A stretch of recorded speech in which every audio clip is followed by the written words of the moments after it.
Les chemins de randonnée se préparent avant la ruée des marcheurs. Des bénévoles vérifient tout. Du côté de Bors, dans le Béarn, Victoria David et Julia Gardet.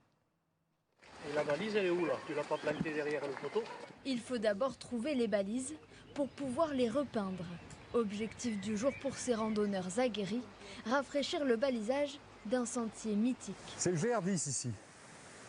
Le GR10 traversée des Pyrénées. Hendaye-Collioure. Mais on n'est pas encore à Collioure. Hein.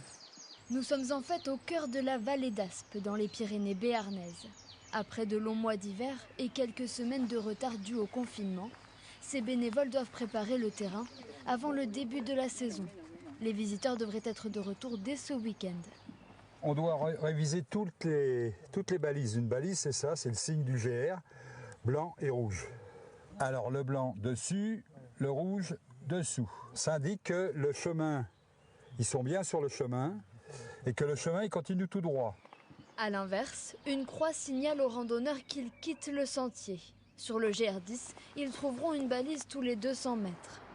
Quelques kilomètres plus loin, il ne faut pas avoir le vertige pour emprunter le chemin de la Mature.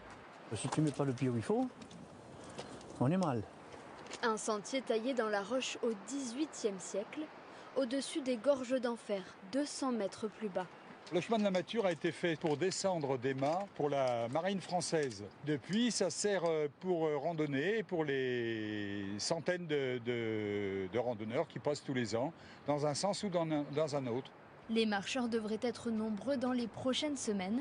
Certains profitent déjà de la fin des 10 km avant un week-end chargé. On sait qu'il y a beaucoup de monde ici normalement, donc là ouais, non, vraiment, on est tout seul, on profite du paysage, c'est magnifique. Ouais. Pendant ce temps, nos baliseurs continuent leur ascension. Jean-Pierre, t'en as une balise là, là-bas, il y en a une là. Au total, dans les Pyrénées-Atlantiques, plus de 1000 km de randonnées sont balisés chaque année par une centaine de bénévoles.